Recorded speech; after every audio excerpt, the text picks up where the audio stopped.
এই পৃথিবীতে কত মানুষ হার্ট অ্যাটাক করে মারা যাচ্ছে, কত মানুষ কিডনি পচে মারা যাচ্ছে, বিছানায় ধুকে ধুকে প্যারালাইজড হয়ে মারা যাচ্ছে। কোরআনের পাখি কিন্তু 13 বছর জেলখানায় থেকেও মারা গেছে, এমনি মরে নাই, শাহাদতের মরণ পেয়েছে।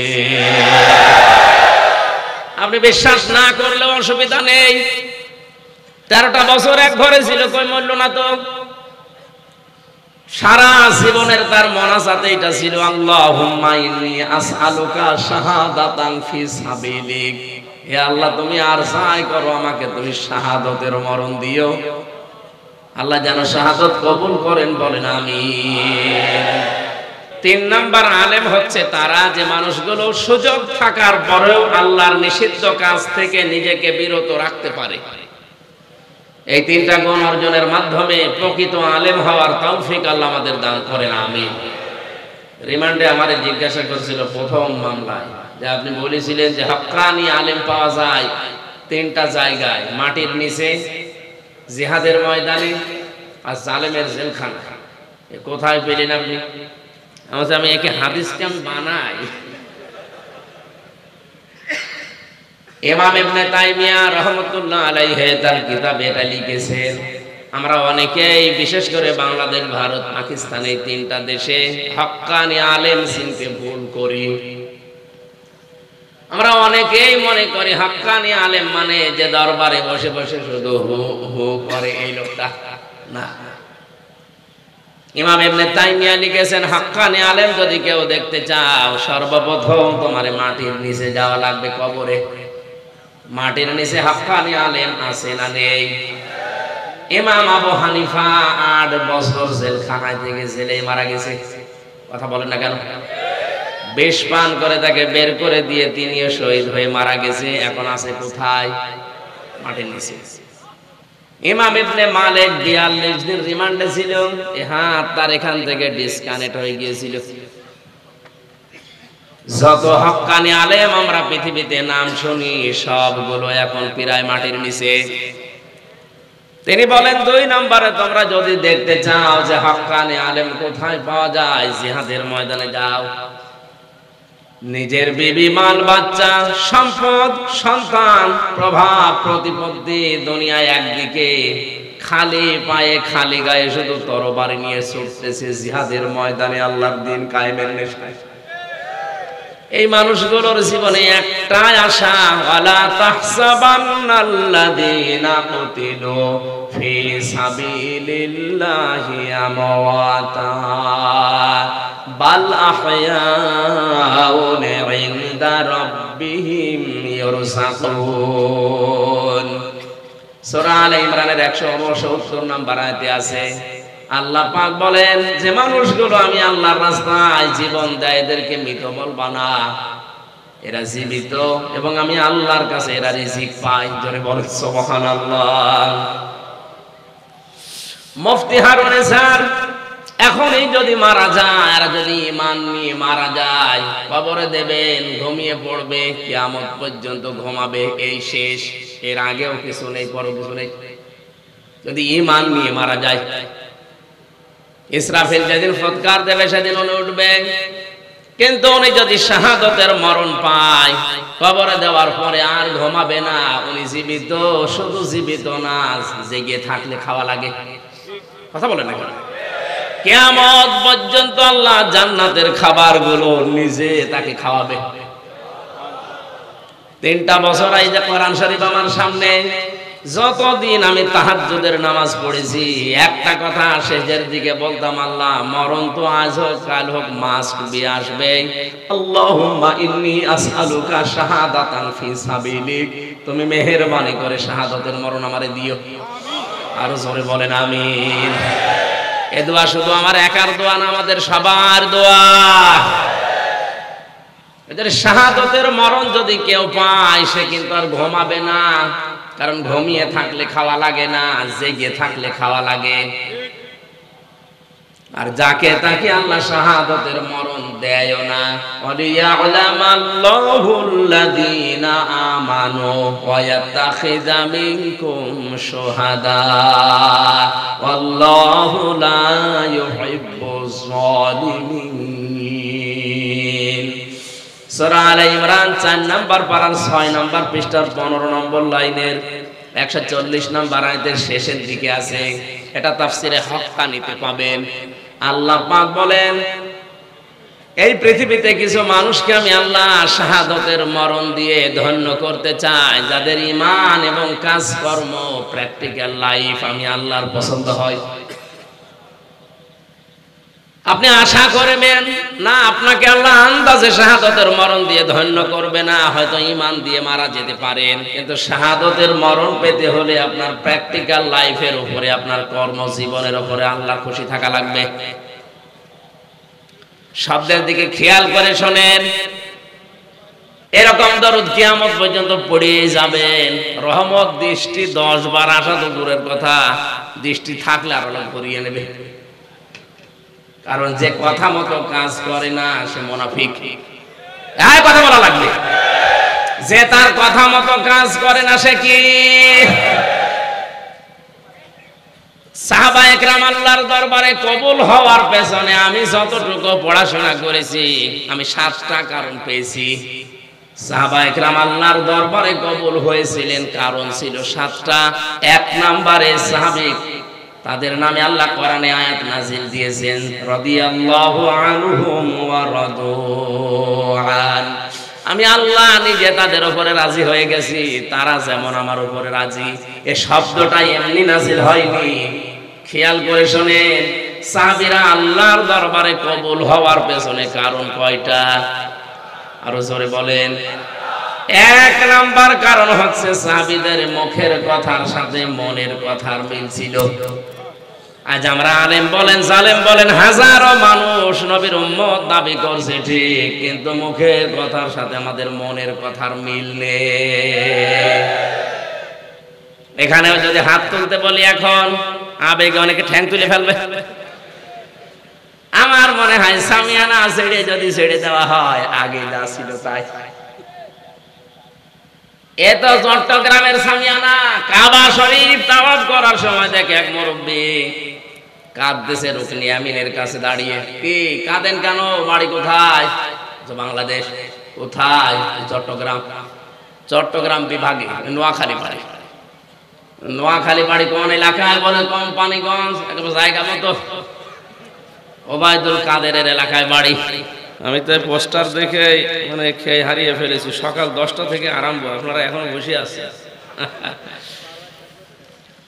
যাক, আপনাদের দেখে আমার বিশ্বাস হচ্ছে অন্তত এই দেশ থেকে যত ষড়যন্ত্র হোক, কোরআন বিদায় করা যাবে না। যারা দাঁড়িয়ে আছেন, অল্প সময় আমি বসার জন্য আহ্বান জানাচ্ছি। যেহেতু শাবান মাস, আজকে 4 তারিখ, এই মাসটা নিয়ে অনেক ধর্মজাল আছে আমাদের এই উপমহাদেশে, সেগুলো আজকে কোরআন এবং হাদিস দিয়ে নিরসন করব ইনশাআল্লাহ। ওয়াজ তো শুনে ফেলেছেন, ওয়াজ আর কি শুনবেন? যত মানুষের নাম দেখছি, এই মানুষদের ওয়াজ শোনার পরে আমাদের ওয়াজ চলবে। ডক্টর এনায়েতুল্লাহ আব্বাসী, মাওলানা তারেক মনোয়ার, ডক্টর আবুল কালাম আজাদ বাশার, মুফতি হারুন ইজহার, মাওলানা আজিজুল হক ইসলামাবাদী, বাংলাদেশের প্রসিদ্ধ দশা আলেমে দিন, যারা সবাই এখানে এসেছে, আমরা আল্লাহর নামে আরম্ভ করছি। জবান খুলে পড়েন আউযু বিল্লাহি মিনাশ বিসমিল্লাহির রহমানির রহিম।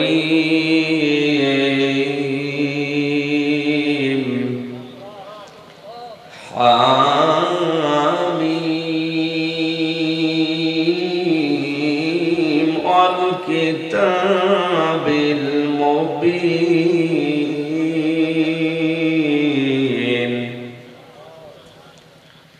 ইন্না আনজালনাহু ফি লাইলাতিন মুবারাকাহ ফি লাইলাতিন মুবারাকাতিন ইন্না কুন্না মুনদিরিন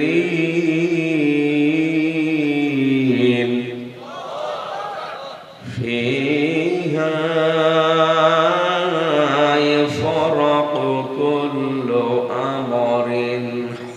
হাকীম আমরাম মিন ইনদিনা ইন্না কুন্না মুরসিলিন রাহমাতাম মির রাব্বিক ইন্নাহু হুয়াস সামিউল আলীম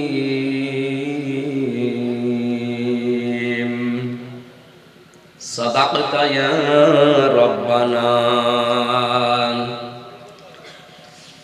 عن أبي هريرة رضي الله تعالى عنه قال قال النبي صلى الله عليه وسلم اتقي دعوة المظلوم فإنها ليس بينه وبين الله حجاب إلى آخر الحديث رواه مسلم وقال تعالى في شأن رسوله وما زادهم إلا إيمانا وتسليما اللهم صل على مولانا محمد وعلى آل سيدنا مولانا بلغ العلا بكماله كشف الدجى بجماله حسنت جميع خصاله صلوا عليه وآله আওয়াজ বাড়িয়ে দেন মাইকের এই আওয়াজ বাংলাদেশের ঐতিহ্যবাহী জেলা চট্টগ্রাম বাঁশখালী থানার অন্তর্গত পুকুরিয়া নতুন পাড়া মসজিদ এ মদিনা ও সিরাজুল ইসলাম মাদ্রাসার উদ্যোগে ষষ্ঠ বাৎসরিক ঐতিহাসিক সিরাতুন নবী সাল্লাল্লাহু আলাইহি ওয়াসাল্লাম মাহফিলের স্বনামধন্য সভাপতি প্রধান অতিথি বিশেষ অতিথিবৃন্দ অনেক মানুষের নাম আছে এখানে বিশেষ করে এখন রাতের দিকে তাকিয়ে একটা একটা করে নাম বলে দোয়া করতে গেলে অনেক সময় লাগবে একবারে দোয়া করে দিলে নাকি শিক্ষক এক ছাত্রকে জিজ্ঞাসা করেছে যে ওই বোর্ড বানান কর বলছে sir A B C D E F G H I J K L M N O P Q R S T U V W X Y Z কি করলি এর ভেতরে আছে আপনি বানান করিয়ে নেন আমি হাসি তো রাখি দেখব এর ভেতরে গোড আছে না জি ডবল ও ডি এর ভেতরে আছে আমি একবারে বলে দিলাম ওরাফানা লাকা যিকরা বলেন আমিন এই মাহফিলটার মাধ্যমে নিয়েছি শ্রদ্ধাভাজন বড় ভাই মুফতি হারুন এজাহার আজকে আমার মাহফিলটা নেওয়া ছিল নোয়াখালীতে ওবায়দুল কাদের সাহেবের এলাকা এখন ওনার চাইতে এনার গুরুত্ব আমার কাছে বেশি ওনার যারা দায়িত্বে ছিল তাদেরকে বললাম যে এই ডেটটা আমার ছাড়ে বিশেষ করে ইলিয়াস ভাই মানে আমি আসতেছি অনেক দূর থেকে সে রাজশাহী বিভাগ থেকে দিনের বেলা ছিল কুমিল্লাতে শেষ করে এই যে সারাদিন গাড়ির ভেতরে জামের ভেতরে পড়ে থেকে খুব কষ্ট হয়ে গেছে এমনি শরীরে জ্বর তারপরও দিনের মা এবং বোনেরা প্রশাসনের ভাইরা প্রাণ প্রিয় চট্টগ্রামবাসী দল মত নির্বিশেষে কোরআনের অনুষ্ঠানে যারা ইবাদত মনে করে এসেছি উনি বলছিলেন আমার মা বাবার রূহের মাগফিরাত কামনায় অনুষ্ঠান আমি করি সুতরাং এটা এখন একটা ইবাদত এটা কি আমি জেল থেকে মুক্ত হওয়ার পরে এই অনুষ্ঠান ছিল আমার প্রথমে ঢাকাতে আশুলিয়ায় দ্বিতীয় অনুষ্ঠান ছিল ভাইয়ের মাদ্রাসায় চট্টগ্রাম লালখান ওখানে একটা হাদিসের টুকরা বলেছিলাম যে বিশ্বনবী জানিয়েছেন আমি মসজিদে নববীতে প্রবেশ করে দেখলাম যে কিছু মানুষ আল্লাহর কোরআন নিয়ে আলোচনা করছে বাম দিকে তাকিয়ে দেখি কিছু মানুষ আল্লাহর জিকির করছে নবীজি বলেন দুইটা দল ভালো কাজে আছে সবচাইতে উত্তম কাজে আছে তারা যারা আল্লাহর কোরআন নিয়ে ব্যস্ত আছে আল্লাহ আমাকে নির্দেশ দিয়েছেন জিবরাইলের মাধ্যমে আমি যেন কোরআনের এই অনুষ্ঠানে শ্রোতা হয়ে বসে তাদের সাথে আলোচনায় লিপ্ত হই আমি ওখানে বোঝাতে চেয়েছিলাম আজকের এই মাহফিলটা এত দামি এত মূল্যবান আল্লাহর কাছে। বিশ্বনবী যদি জীবিত থাকতেন আর কোরআনের ইজ্জতে এরকম অনুষ্ঠানে তিনিও শ্রোতা হয়ে বসে পড়তেন। এইটাকে কাটছাট করে এই যে গরম সুন্নি ঠান্ডা সুন্নি কারা আছে আমি জানি না, এনারা উল্টা পাল্টা লিখে নোরে বাংলা ইংলিশ বাংলা নাম দেখো। আমি তাদেরকে আহ্বান জানাবো, ভাই আপনাদের এলাকার ভাষা আমি ভালো বুঝি না, এ হুজুর যে কি দোয়া করল কিছুই বুঝি না, আন্দাজে শুধু আমিন আমিন বলি, করবো কি ভাষা বুঝি না। কোথায় আমার বাড়ি সে কুষ্টিয়া, আমার এটা ব্যর্থতা আসলে এলাকার ভাষা না বোঝা, এটা ভাষা বোঝা দরকার। এরা এই কাটছাট করে ছাড়বেন না, যারা এসেছেন এই ভিডিও ক্যামেরা নিয়ে ইউটিউবার যারা, আপনি পুরা ছাড়বেন। 1-1.5 ঘন্টা 2 ঘন্টা কথা বলা হয়, আপনি 1.5 মিনিট ছেড়ে দেন। আর ওরা একটা সুযোগ নিয়ে আমি নাকি নবীকে অপমান করেছি, নবীর ভালোবাসা আমার ভেতরে নেই। নবীর ভালোবাসা নেই, আমি বেকার এক ঘরের ভেতরে 3টা বছর কাটিয়ে আসলাম কি আমার কারণে? আমার তো প্রথম দিনই বলে দিয়েছিল ধরার পরে যে এই কাজগুলো করো, এক্ষুনি ছেড়ে দিচ্ছি। তো ও কাজ করলে নবীর ভালোবাসাও থাকে না, ঈমানও থাকে না। সিরাতুন নবী লিখে দিয়েছেন, আমরা চেষ্টা চালাবো ইনশাআল্লাহ। এখানে আমি আরো বেশি খুশি হয়েছি, আমি জানতাম না যে আমার প্রাণ প্রিয় যাদের গান আমি রাতের বেলা গাড়িতে শুনি মাঝে মাঝে, তার ভেতরে ওবায়দুল্লাহ তারেক ভাই অন্যতম, হায়াতে তাজ্জেবা সিহাতে কল্লিয়া যেন আল্লাহ দান করেন। আমরা কোরআনের অনুষ্ঠানে যারা ইবাদত মনে করে আসলাম, জবান খুলে এই গভীর রজনীতে বলেন আলহামদুলিল্লাহ। আমি আলেমদের সম্মান কামনা করেছি। ইমাম ইবনে তাইমিয়া রাহমাতুল্লাহ আলাইহি বলেন, আলেম তারা যারা আল্লাহর কোরআন নিয়ে চিন্তা ভাবনা করে, আল্লাহর কালাম নিয়ে যারা ব্যস্ত থাকে। 1 নাম্বার আলেমের গুণ হওয়া লাগবে এইটা, অথচ এই গুণ এখন দিন দিন আলেমদের ভেতর থেকে উঠে যাচ্ছে। 2 নাম্বারে আলেম যারা, তারা আল্লাহর ইবাদতে নিমগ্ন হবে। এটা সবচাইতে বেশি পাওয়া যায় ফাইদা ফারাগতা ফানসাব ইলা রাব্বিকা ফারগাব। হে নবী, আপনি যখন অবসর পাবেন তখন আপনার রবের দিকে মনোনিবেশ করেন। এটা সবচাইতে বেশি করা যায় জেলখানা থেকে। আমার এই 33 বছর বয়সে 3 বছর ছিলাম ভেতরে, বাকি 30 বছরে আমি যা করেছি, এই 3 বছরে আমার মনে হয় 30 বছরের চাইতে বেশি হয়ে গেছে। কারণ ওটা একটা ইবাদতের জায়গা, ট্রেনিং। ওখানে যে সমস্ত আলেমগুলো এখনো আছে, তারা যে ইবাদত বন্দেগী করছে, আল্লাহ যেন তাদের কবুল করেন, তাদের মাফ করেন। 3 নাম্বার আলেম হচ্ছে তারা যে মানুষগুলো সুযোগ থাকার পরেও আল্লাহর নিষিদ্ধ কাজ থেকে নিজেকে বিরত রাখতে পারে। এই 3টা গুণ অর্জনের মাধ্যমে প্রকৃত আলেম হওয়ার তৌফিক আল্লাহ আমাদের দান করেন, আমিন। রিমান্ডে আমারে জিজ্ঞাসা করছিল প্রথম মামলায় যে আপনি বলেছিলেন যে হক্কানি আলেম পাওয়া যায় 3টা জায়গায়, মাটির নিচে, জিহাদের ময়দানে, আর জালেমের জেলখানা। কোথায় পেলেন আপনি? আমি একে হাদিসকে আমি বানাই। ইমাম ইবনে তাইমিয়া রাহমাতুল্লাহ আলাইহি তার কিতাবে এটা লিখেছেন। আমরা অনেকেই, বিশেষ করে বাংলাদেশ, ভারত, পাকিস্তান, এই 3টা দেশে হক্কানি আলেম চিনতে ভুল করি। আমরা অনেকেই মনে করি হক্কানি আলেম মানে যে দরবারে বসে বসে শুধু হু হু করে এই লোকটা, না। ইমাম ইবনে তাইমিয়া লিখেছেন, হক্কানি আলেম যদি কেউ দেখতে চাও, সর্বপ্রথম তোমার মাটির নিচে যাওয়া লাগবে, কবরে। মাটির নিচে হক্কানি আলেম আছে না নেই? ইমাম আবু হানিফা 8 বছর জেলখানায় থেকে জেলে মারা গেছে। কথা বলেন না কেন? বিষ পান করে তাকে বের করে দিয়ে তিনিও শহীদ হয়ে মারা গেছে। এখন আছে কোথায়? মাটির নিচে। ইমাম ইবনে মালিক 42 দিন রিমান্ডে ছিল। হাত তার এখান থেকে ডিসকানেক্ট হয়ে গিয়েছিল। যত হক্কানি আলেম আমরা পৃথিবীতে নাম শুনি, সবগুলো এখন প্রায় মাটির নিচে।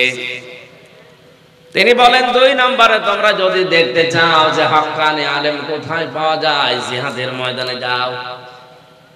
নিজের বিবি, মাল, বাচ্চা, সম্পদ, সন্তান, প্রভাব, প্রতিপত্তি দুনিয়ায় একদিকে, খালি পায়ে খালি গায়ে শুধু তরবারি নিয়ে ছুটতেছে জিহাদের ময়দানে আল্লাহর দ্বীন কায়েমের নেশায়। এই মানুষগুলোর জীবনে একটাই আশা, ওয়ালা তাহসাবান্নাল্লাযীনা কুতিলু ফি সাবিলিল্লাহি আমওয়াতা বাল আহয়াউন ইনদা রাব্বিহিম ইরসাকুন। সূরা আলে ইমরানের 169 নম্বর আয়াতে আছে, আল্লাহ পাক বলেন যে মানুষগুলো আমি আল্লাহর রাস্তায় জীবন দেয় এদেরকে মৃত বলবা না, এরা জীবিত এবং আমি আল্লাহর কাছে এরা রিজিক পায়। জোরে বলেন সুবহানাল্লাহ। মুফতি হারুন স্যার এখনই যদি মারা যায়, আর যদি ঈমান নিয়ে মারা যায়, কবরে দেবেন, ঘুমিয়ে পড়বে, কিয়ামত পর্যন্ত ঘুমাবে, এই শেষ, এর আগেও কিছু নেই, পরে কিছু নেই। যদি ঈমান নিয়ে মারা যায়, ইসরাফিল যেদিন ফুৎকার দেবে সেদিন উনি উঠবে। কিন্তু উনি যদি শাহাদতের মরণ পায়, কবরে দেওয়ার পরে আর ঘুমাবে না, উনি জীবিত। শুধু জীবিত না, জেগে থাকলে খাওয়া লাগে। কথা বলে না কেন? কিয়ামত পর্যন্ত আল্লাহ জান্নাতের খাবারগুলো নিজে তাকে খাওয়াবে। 3টা বছর এই যে কোরআন শরীফ আমার সামনে, যতদিন আমি তাহাজ্জুদের নামাজ পড়েছি, একটা কথা শেষের দিকে বলতাম, আল্লাহ মরণ তো আজ হোক কাল হোক মাস্ট বি আসবে। আল্লাহুম্মা ইন্নী আসআলুকা শাহাদাতান ফি সাবিলিক, তুমি মেহেরবানি করে শাহাদাতের মরণ আমারে দিও। আর জোরে বলেন আমিন। এ দোয়া শুধু আমার একার দোয়া না, আমাদের সবার দোয়া। এদের শাহাদাতের মরণ যদি কেউ পায়, সে কিন্তু আর ঘুমাবে না, কারণ ঘুমিয়ে থাকলে খাওয়া লাগে না, জেগে থাকলে খাওয়া লাগে। আর যাকে তাকে আল্লাহ শাহাদাতের মরণ দেয় না। ওয়ালিয়ালামাল্লাহুল্লাযীনা আমানু ওয়া ইয়াত্তাখিযা মিনকুম শুহাদা ওয়াল্লাহু লা ইউহিব্বুজ যালিমিন। সূরা আলে ইমরান 4 নম্বর পারার 6 নম্বর পৃষ্ঠার 15 নম্বর লাইনের 140 নম্বর আয়াতের শেষের দিকে আছে। এটা তাফসিরে হক্কানিতে পাবেন। আল্লাহ পাক বলেন, এই পৃথিবীতে কিছু মানুষকে আমি আল্লাহ শাহাদাতের মরণ দিয়ে ধন্য করতে চাই, যাদের ঈমান এবং কাজকর্ম, প্র্যাকটিক্যাল লাইফ আমি আল্লাহর পছন্দ হয়। আপনি আশা করবেন না আপনাকে আল্লাহ আন্দাজে শাহাদাতের মরণ দিয়ে ধন্য করবে না, হয়তো ঈমান দিয়ে মারা যেতে পারেন, কিন্তু শাহাদাতের মরণ পেতে হলে আপনার প্র্যাকটিক্যাল লাইফের উপরে, আপনার কর্মজীবনের উপরে আল্লাহ খুশি থাকা লাগবে। শব্দের দিকে খেয়াল করে শোনেন। এই পৃথিবীতে কত মানুষ হার্ট অ্যাটাক করে মারা যাচ্ছে, কত মানুষ কিডনি পচে মারা যাচ্ছে, বিছানায় ধুকে ধুকে প্যারালাইজড হয়ে মারা যাচ্ছে। কোরআনের পাখি কিন্তু 13 বছর জেলখানায় থেকেও মারা গেছে, এমনি মরে নাই, শাহাদাতের মরণ পেয়েছে। আপনি বিশ্বাস না করলেও অসুবিধা নেই। 13টা বছর এক ঘরে ছিল, কই মরল না তো। সারা জীবনের তার মোনাজাতে এটা ছিল, আল্লাহুম্মা ইন্নী আসআলুকা শাহাদাতান ফি সাবিলিক, হে আল্লাহ তুমি আর চাই করো আমাকে তুমি শাহাদাতের মরণ দিও। আল্লাহ যেন শাহাদাত কবুল করেন, বলেন আমিন। দরুদ পড়ছি, সালাম পাঠাচ্ছি আমাদের নবী মুহাম্মদুর রাসূলুল্লাহ। একবার দরুদ পড়লে কমপক্ষে 10 বার আল্লাহর রহমত তার উপরে নাজিল হয়। এ কথা জীবনে শুনেছে? মান সাল্লা আলাইয়া ওয়াহিদান সাল্লাল্লাহু আলাইহি আশরা। কেন? আমি কোন বিষয় পড়লে আগর পেছনে তাকাই, কোন বান্দা বান্দি যদি আল্লাহর রহমতের দৃষ্টি একবার পায়, তার জীবন সফল। অথচ এখানে আছে আশারা 10 বার আমার আল্লাহ তার দিকে রহমতের দৃষ্টি নিক্ষেপ করেন। জোরে বলেন সুবহানাল্লাহ। কোন দরুদ সেটা, যেটা আমরা কিছুক্ষণ আগে পড়লাম? কোন অনুষ্ঠানে যদি দরুদ পড়ে আরম্ভ করা হয়, অনুষ্ঠান সরাসরি আল্লাহর কাছে পৌঁছে যায়। কোন অনুষ্ঠানে যদি দরুদ পড়া না হয়, ওই অনুষ্ঠান আকাশ আর জমিনের মাঝে ঝুলে থাকে, আল্লাহ কবুল করেন না। বলেন নাউজুবিল্লাহ।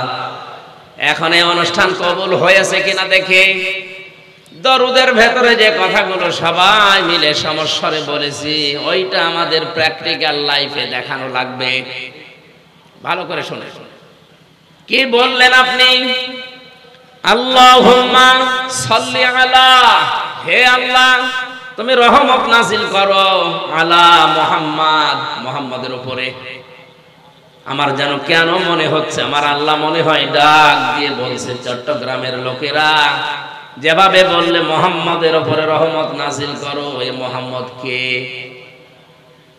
আমরা সবাই মিলে তার পরিচয় দিয়েছি, সাইয়্যিদিনা, তিনি প্রথম আমাদের নেতা।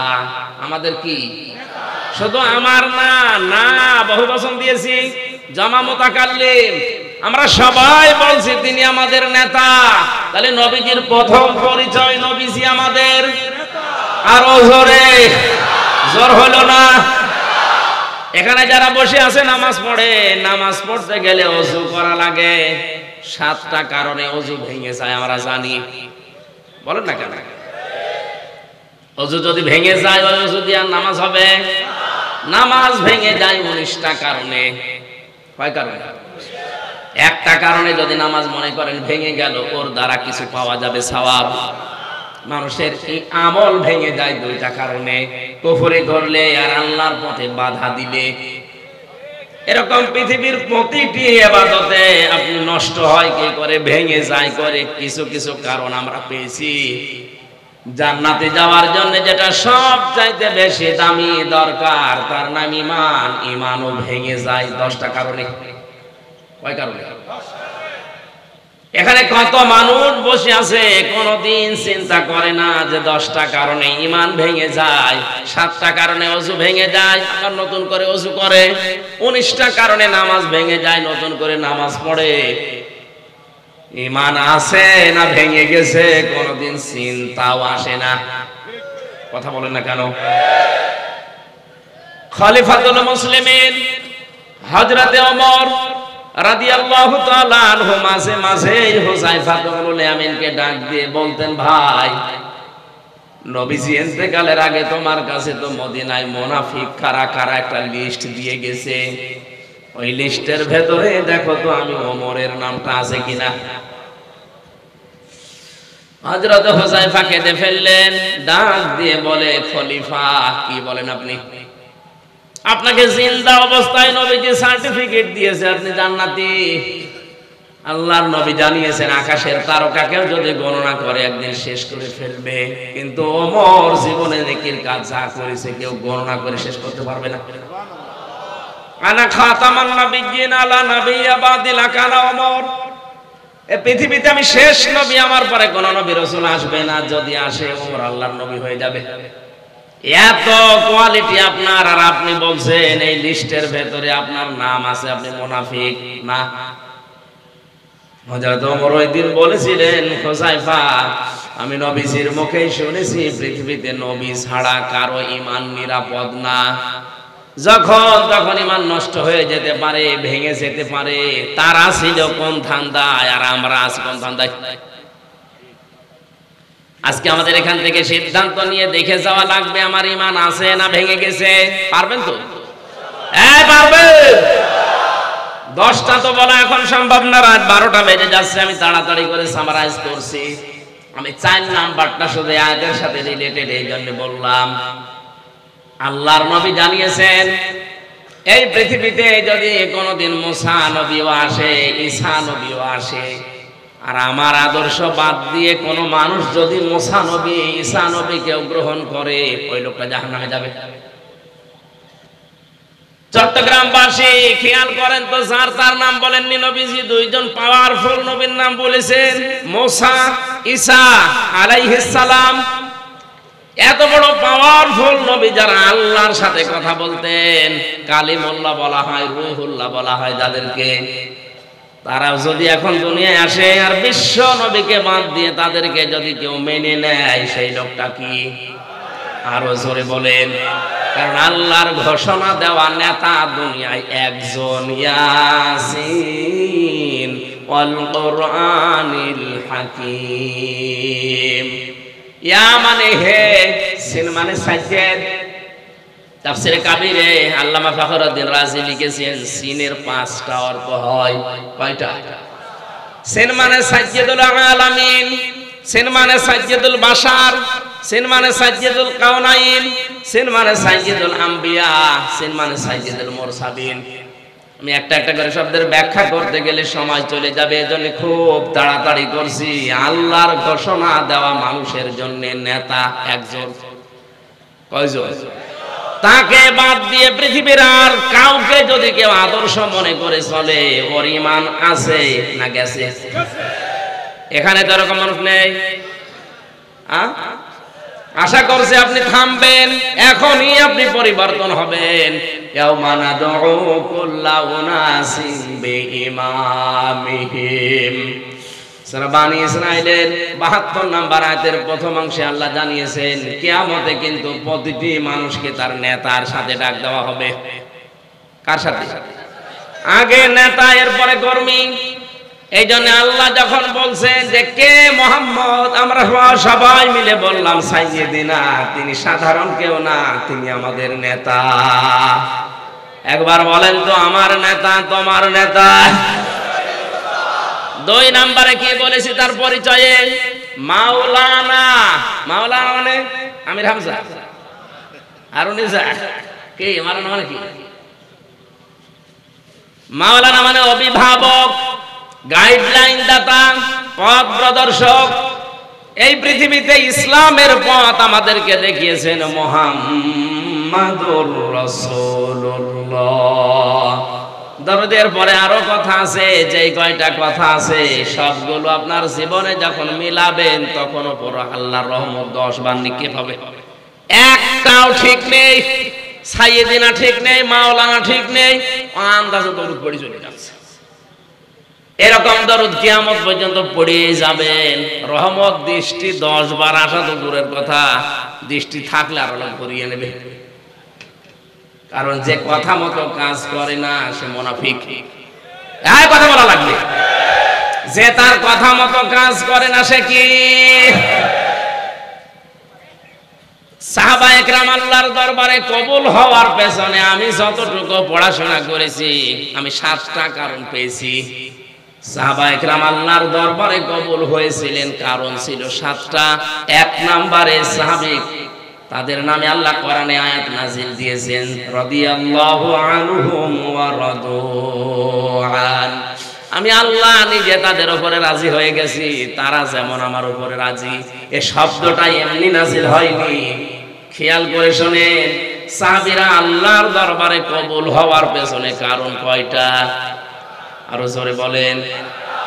1 নাম্বার কারণ হচ্ছে সাহাবীদের মুখের কথার সাথে মনের কথার মিল ছিল। আজ আমরা আলেম বলেন, জালেম বলেন, হাজারো মানুষ নবীর উম্মত দাবি করছে ঠিক, কিন্তু মুখের কথার সাথে আমাদের মনের কথার মিল নেই। এখানেও যদি হাত তুলতে বলি এখন, আবেগে অনেকে ঠ্যাং তুলে ফেলবে। আমার মনে হয় সামিয়ানা ছেড়ে দেওয়া হয়, আগে যা ছিল তাই। এ তো চট্টগ্রামের সামিয়ানা। কাবা শরীফ তাওয়াফ করার সময় দেখে এক মুরব্বি কাঁদতেছে রুকনি আমিনের কাছে দাঁড়িয়ে। কি কাঁদেন কেন? বাড়ি কোথায়? বাংলাদেশ। কোথায়? চট্টগ্রাম। চট্টগ্রাম বিভাগে নোয়াখালী বাড়ি। নোয়াখালী বাড়ি কোন এলাকায়? বলে কোম্পানিগঞ্জ। একদম জায়গা মতো ওবায়দুল কাদেরের এলাকায় বাড়ি।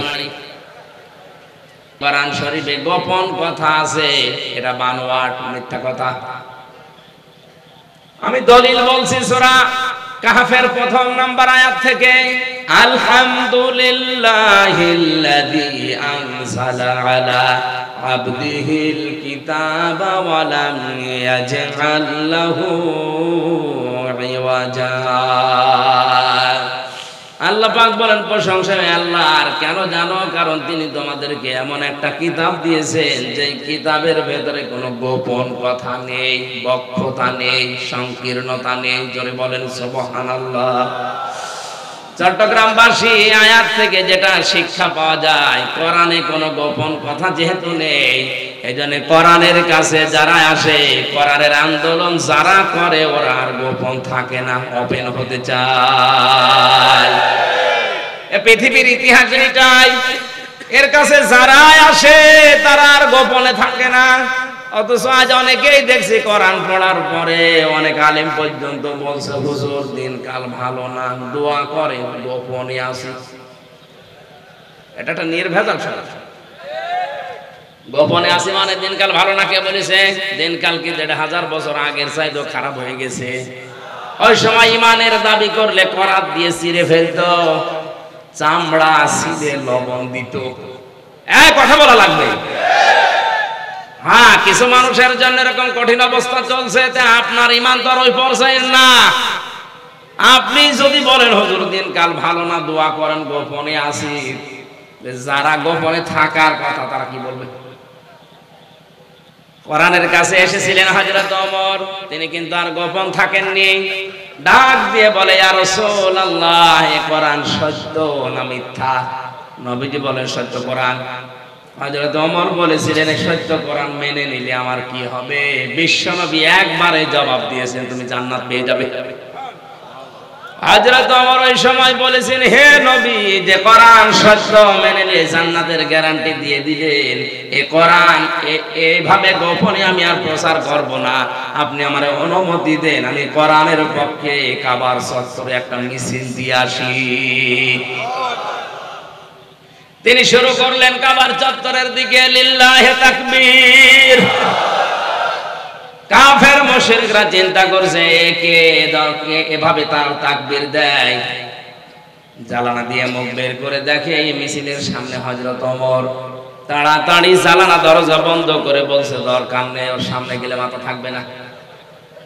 চট্টগ্রামবাসী, আমার তো মনে হচ্ছে ঘটনা থেকে আজও বাংলার ৬৪ জেলা থেকে এক একজন ওমর যদি এভাবে বের হতে পারে, শিক্ষা ব্যবস্থা থেকে এই নাস্তিক সব বাদ হয়ে যাবে। সাহসী দেখাবে না, বলবে মাথা থাকবে না। জেলের সামনে দেখলাম অনেকগুলো মানুষকে, আমাদের সামনের বিল্ডিং এ কি মামলা তাদের, নবীজিকে গালি দিয়েছিল যারা যারা, তাদেরকে যারা হত্যা করেছে তারা এখন ওই জায়গায় আছে। আমরা জানি বিশ্ব নবীকে গালি যারা দেয় তাদেরকে মেরে ফেললে কোনো গুনাহ নেই। যারা ধর্ম ত্যাগী, ধর্মের বিদ্রোহী যারা, এদেরকে মেরে ফেললে গুনাহ নেই। আর মানুষ যাকে মানুষ হিসাবে মানুষ মেরে ফেলে, একজন মানুষকে যদি কেউ অন্যায় ভাবে মারে তার পাওনা হচ্ছে তাকে মেরে ফেলা লাগবে। এই তিনটা কারণ বাদ দিয়ে অন্য কোনো কারণে কাউকে মারা জায়েজ নেই। এখন যদি এইটা শুনে কেউ নবীজিকে যারা গালি দেয়, অপমান করে, তারে মারধর করে, আমারে যদি বলে আপনার কথা শুনে ওই তরবারি নিয়ে সাকিবের মতো গেছে তরবারি নিয়ে সংসদ ভাঙতে, আমি কি ওই জন্য উদ্বুদ্ধ করছি আপনাকে? আমি তো মাসলা বললাম যে মানুষ হত্যা করা জায়েজ নেই, কিন্তু এই তিনটা কারণে, কারণ নবীজিকে কষ্ট দেওয়া মানে আল্লাহকে কষ্ট দেওয়ার শামিল। والذين يؤذون رسول الله لهم عذاب أليم। সূরা তাওবা 10 নম্বর পারার 15 নম্বর পৃষ্ঠা 15 নম্বর লাইনের 61 নম্বর আয়াতের শেষের দিকে আছে। আল্লাহ পাক বলেন রাসূলকে যারা কষ্ট দিবে এদের জন্য যন্ত্রণাদায়ক শাস্তি আল্লাহ রেডি করে রেখেছেন। সুতরাং এই দেশে আল্লাহর গজব নাযিল করার জন্য অনেকে আল্লাহর রাসূলের বিরুদ্ধে সিদ্ধান্তগুলো বাস্তবায়নের জন্য তলে তলে চেষ্টা চালিয়ে যাচ্ছে। আমি নাম নাই নিলাম, এই জন্য এখান থেকে সতর্ক। আপনি জাহান্নামে যেতে চান যান, আপনি একা চান, আমরা আপনার সাথে যেতে রাজি না। আপনি নিজে যা করছেন জাহান্নামের কাজ, আমাদেরকে অনেকে করানোর চেষ্টায় আছে। হযরত ওমর কোরআনের কাছে আসার পরে গোপন থেকেছিলেন না ওপেন হয়েছিলেন? কারণ এটা ওপেন কিতাব, স্পষ্ট কিতাবে আমার আল্লাহ ঘোষণা দিচ্ছেন আল কিতাবিল মুবিন, স্পষ্ট কিতাবের কসম, ইন্না আনজালনাহু ফি লাইলাতিন মুবারাকাহ। অবশ্যই আমি আল্লাহ কোরআনকে একটা বরকতময় রাতে নাযিল করেছি। ইন্না কুন্না মুনজিরিন, অবশ্যই আমি আল্লাহ নিজে সতর্ককারী। জোরে বলেন সুবহানাল্লাহ। এই কোরআন নাযিল হওয়ার ব্যাপারে সবে কদরে কোনো মত পার্থক্য নেই। কোন তাফসীর কারক লিখেছে নিসফে শাবান, যেটা এই যে শাবানের 15 তারিখ, এটার একটা ইঙ্গিত দেওয়া আছে। অথচ আজ অনেক মানুষ নাম নিয়েছে আমরা আহলে হাদিস, হাদিসের একেবারে আমরা আসল কথাগুলো বলে তারা ছড়াচ্ছে। এই সবে নিসফে শাবান নামে নাকি কিছু নেই, অথচ 5টা হাদিস আমি পেয়েছি নিসফে শাবান আর কয়দিন পরে যেটা আসবে, আর মাত্র 10-11 দিন পরে যে রাতটা শুরু হবে, এই রাতের ব্যাপারে বিশ্ব নবীর থেকে আমি 5 জন বড় বড় সাহাবীর হাদিস পেয়েছি। তা আপনি কামেল পাস করলেন, টাইটেল পাস করে আসলেন, দাওরা পাস করলেন, অনার্স মাস্টার্স করলেন, কি পড়ে এই 5টা কি আপনার চোখে ধরা পড়ে না? বলে এটা জাল হাদিস। কে বলেছে জাল হাদিস? হাদিসের সনদ এবং মতন যদি ঠিক থাকে ওটাই সঠিক। আপনি আমলের জন্য দুর্বল হাদিসও মানতে পারেন, তাও যেমন তেমন সাহাবী না। হযরতে আয়েশা সিদ্দিকা, হযরতে আবু বকর ইবনে কুহাফা, হযরতে আবু হুরায়রা, হযরতে ওমর বিন খাত্তাব, হযরতে মুআজ বিন জাবাল, এত বড় বড় 5 জন সাহাবা একরাম থেকে এই হাদিসটা বর্ণিত। জোরে বলেন সুবহানাল্লাহ। অতিরঞ্জিত যেগুলো করা হয় ধর্মের ব্যাপারে ওইগুলো বাদ দেওয়া লাগবে। এই পটকা ফোটানো, খাওয়া দাওয়ার আয়োজন করে খালি খাওয়া দাওয়া নিয়ে ব্যস্ত থাকা না। এ রাতে আপনি নফল ইবাদত করেন, দিনের বেলা রোজা রাখেন, কোনো অসুবিধা নেই। বেদাত বেদাত বলে সব কিছু আমরা আজ বেদাত করে দিয়েছি। আপনি পালন করেন, আপনি ক্ষমা চান রাতের বেলা। 5 জন মানুষকে ছাড়া আমার আল্লাহ সবে বরাতে, যেটা আমরা বরাত বলে জানি, নিসফে শাবানে সবাইকে আল্লাহ মাফ করে দেয় যদি মাফ চায়। নবীজি বলেন প্রথম আসমানে এসে আল্লাহ ওই রাতে মানুষকে ডাকতে থাকে, শুধু 5 প্রকার মানুষকে আল্লাহ মাফ করেন না। আমি একটু তাফসীর থেকে ঢুকে এনেছি। এই 5 প্রকার যদি এখানে থাকেন এই মুহূর্তে নিজেকে পাল্টিয়ে নেবেন। 1 নম্বরে যে মানুষগুলো শিরিক করে এবং শিরিকের সাপোর্ট করে, এদেশে নেই? মোড়ে মোড়ে মূর্তি তৈরি করছে, হয়তো নিচে করে না কিন্তু সাপোর্ট করে। আপনাকে সবে বরাতে মাফ করা হবে না। 2 নম্বরে যারা হিংসুক, আমার হোক অন্যের যেন না হয়, আমি থাকবো চেয়ারে কিয়ামত পর্যন্ত, আর যেন কেউ না ওঠে। অনেকের জনপ্রিয়তা দেখে অনেকের হিংসায় চলে যায়, ফেটে যায়, ছিঁড়ে যায়। এই যে হিংসুক যারা, সে আলেম হতে পারে, জালেম হতে পারে, আর যাই হতে পারে, তাকে সবে বরাতে মাফ করা হবে না। 3 নম্বরে যারা মা বাবার অবাধ্য সন্তান, মা বাবার খরচ দেয় না, অনেকে বৃদ্ধাশ্রমে রেখে আসে। হ্যাঁ, এটার পেছনে শুধু ওই সন্তান দায়ী না।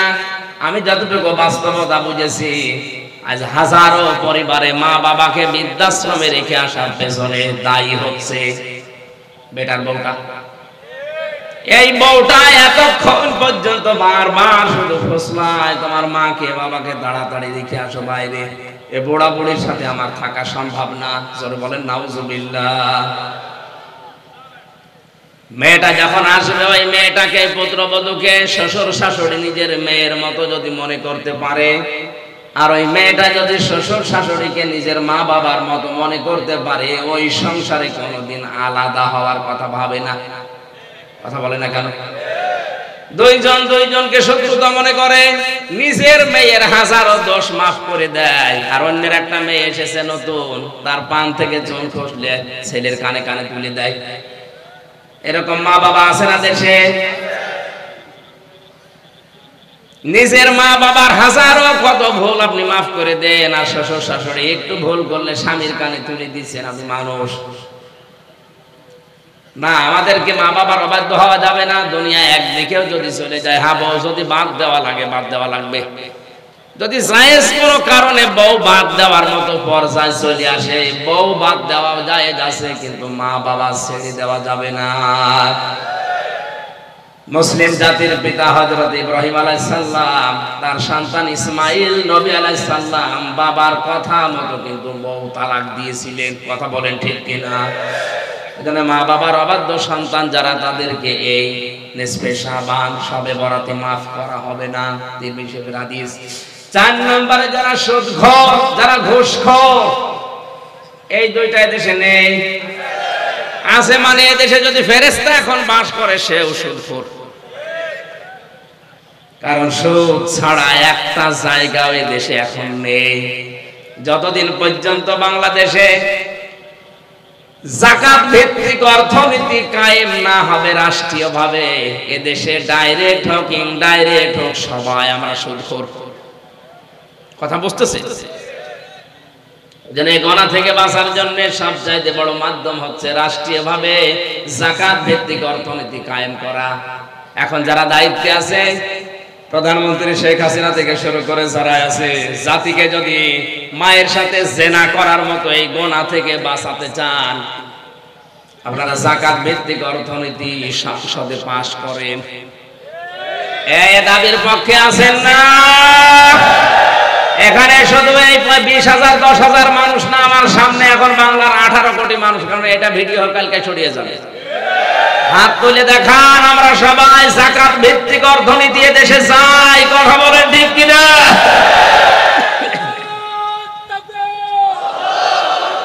আলহামদুলিল্লাহ ভাই, হয়তো আমাদের আওয়াজ পর্যন্ত না যেতে পারে, আরশ পর্যন্ত পৌঁছে গেছে। কথা বলেন। 5 নাম্বারটা বলবো। 5 নাম্বার, ওই মানুষকে মাফ করা হবে না যারা বৃদ্ধ জিনাখোর। আরে বুড়ো জিনাখোর এখন দিন দিন বাড়তেছে। কত হোস্টেল থেকে, কত অফিস থেকে, কত জায়গা থেকে নাম নিলাম না, মেয়েদের কান্নার আওয়াজ পাওয়া যায়। কথা বলেন ঠিক কিনা? আপনি সবে বরাতে সবে কদরে কোনোদিন মাপ পাবেন না যদি বৃদ্ধ বয়সে জেনা করা বন্ধ না করেন। আরে জেনা করা যায় কি করে, সেই পদ্ধতিগুলো আমাদের সিলেবাসে ছোটবেলা থেকে আমাদেরকে অনেকে ট্রেনিং দেওয়ার জন্য উঠে পড়ে লেগেছে। ক্লাস 6 এর 7 এর এই বইগুলো থেকে শুরু করেছে। আমি নাম নাই নিলাম। এভাবে যদি চলতেই থাকে আগামী 10 বছরে দেশটা জারজে ভরে যাবে, তখন আপনার ছেলেকে, আপনার মেয়েকে, আপনার বোনকে, আপনার ফুফুকে বাঁচাতে পারবেন না। শুধু আমার একার কথা না, এ দাবি আজ সবার দাবি। নিজেকে, পরিবারকে, সমাজকে, দেশকে বাঁচাতে হলে সবে বরাতে যদি আমরা মাপ পেতে চাই, জেনার পরিবেশ বন্ধ করা লাগবে।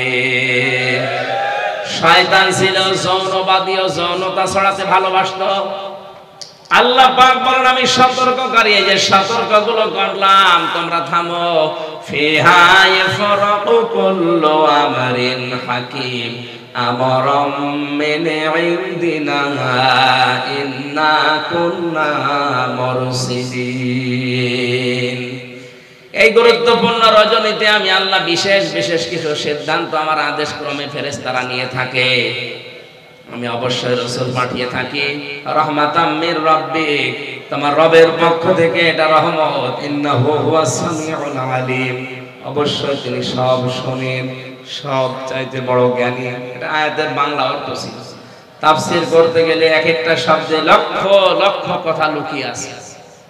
শুধু ইবনে কাসির আর ফিজিলালিল কোরআন এই দুইটা তাফসীরের রেফারেন্স দিয়েও যদি বলা হয় এই আয়াতগুলোই ঘন্টার পরে ঘন্টা যাবে। আমার শরীরের ভেতরে ঘেমে এখন সব যাচ্ছে। জ্বর এসেছে, বড়ি খাই আসলাম, এই কারণে মনে হয় গা ঘামছে। আর এখন 12:30 বাজে, এত রাত পর্যন্ত ঠিকও হবে না। তাহাজ্জুদের নামাজ আছে সামনে, ফজরের নামাজ আছে, কালকে দিনের বেলা টাঙ্গাইল, রাতের বেলা মানিকগঞ্জ। দোয়া চেয়ে অন্তত আজকের মতো শেষ করছি। 29 তারিখে বাঁশখালী একটা মাহফিল আছে, আর 28 তারিখে আছে সাতকানিয়া না লোহাগাড়া। পাশাপাশি 28 29 2 দিন আছে। ওখানে অবাধ্যতা এবং জুলুম নিয়ে কথা বলবো। আপনারা ওখানে এসে রাত 9টায় উঠবো, সময় পেলে ওখানে দেখা হবে। আল্লাহুম্মা আমিন। মোনাজাতটা করে যান। আমি মুসাফির, আমি অসুস্থ, আমি মজলুম মানুষ। আমার লিখিত 2টা কিতাব আছে, এই যে পরকীয়া প্রেম যারা করে, নারী হোক পুরুষ হোক, এটার সমাধান দেওয়া আছে। দাম্পত্য জীবনের যে কলহ এবং সমাধান, এই বইটা আপনারা নিয়ে যাবেন। ইলিয়াস ভাইকে আমার পক্ষ থেকে হাদিয়া দেবেন। আপনারা মেয়েরা কিনে স্বামীকে পড়াবেন, স্বামীরা কিনে মেয়েদেরকে দেবেন। এই 2টা আছে 2 জনের জন্য, বেশি নেই, হয়তো কয়েকটা আছে। মোনাজাতের পরে নেবেন। এই মোনাজাতটা বসেন বসেন। আল্লাহুম্মা আমিন। রব্বানা যালামনা আনফুসানা ওয়া ইল্লাম তাগফির লানা ওয়া তারহামনা লানাকুনান্না মিনাল খাসিরিন। রব্বুল আলামিন, চট্টগ্রাম বাঁশখালী পুকুরিয়া নতুন পাড়া এই ময়দানের দিকে তাকাও, হাজার হাজার বান্দা বান্দি, সকাল 10টা থেকে শুরু করে রাত 12:30 বেজে গেছে। আল্লাহ তাআলা এত ধৈর্য যাদের কোরআনে কারীম শোনার জন্য বোঝার জন্য তুমি দিয়েছো, এই মানুষগুলোকে ওমরের মতো হেদায়েত দিয়ে দাও। মাহফিলের প্রধান অতিথি, বিশেষ অতিথি, বিশেষ করে মাহফিলটা বাস্তবায়নের জন্য যিনি সবচাইতে বেশি শ্রম দিয়েছে, আমার শ্রদ্ধাভাজন বড় ভাই আলহাজ মোহাম্মদ ইলিয়াস, আল্লাহ তোমার নবীর নামের সাথে তাকে তুমি কবুল করে নাও। তার মা বাবা পাশেই ঘুমিয়ে আছে, কিয়ামত পর্যন্ত কবরটা জান্নাত বানিয়ে দাও। এ কোরআনের এক একটা অক্ষরে তুমি 10টা করে নেকি দেবে, এটা আমাদের বিশ্বাস। যত আয়াত আমরা পড়েছি এই সারা দিন সারা রাত ধরে, যত সওয়াব তুমি খুশি হয়ে দিয়েছো আল্লাহ, ওই মরহুমার কবরে পৌঁছিয়ে দাও। মাহফিলটা করার জন্য যত মানুষ বিভিন্ন কায়দায় শ্রম দিল, তোমার যুবক বান্দার আল্লাহ, এদেরকে যে মা পেটে নিয়েছে মায়ের পেট তুমি খাদিজার মতো বানিয়ে দাও। রব্বুল আলামিন, হযরত আদম থেকে পর্যন্ত কত মানুষ কবরে আছে, এমনও মানুষ বিদায় নিয়েছে যার জন্য দোয়া করার মতো কেউ নেই। মুসাফির অবস্থায়, অসুস্থ শরীর নিয়ে, মুসলিম অবস্থায় তাহাজ্জুদের সময় দোয়া করছি আল্লাহ, ওই কবরগুলো তুমি জান্নাত বানিয়ে দাও।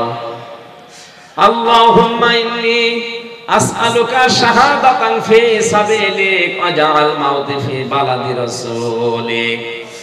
আল্লাহ তাআলা, সম্মানিত মা বোনেরা পর্দার আড়ালে বসে আছে, খাদিজার মতো, আয়েশার মতো তাদের বানিয়ে দাও। এ মাহফিলের সভাপতি, সেক্রেটারি, ক্যাশিয়ার, যত সদস্য বিন্দু আছে আল্লাহ, সবার জীবনের অপরাধগুলো নেকি দিয়ে পাল্টিয়ে দাও। আমার ইলিয়াস ভাইয়ের জীবনটা তুমি প্রশাসনের উপরে খাস রহমত নাজিল করো।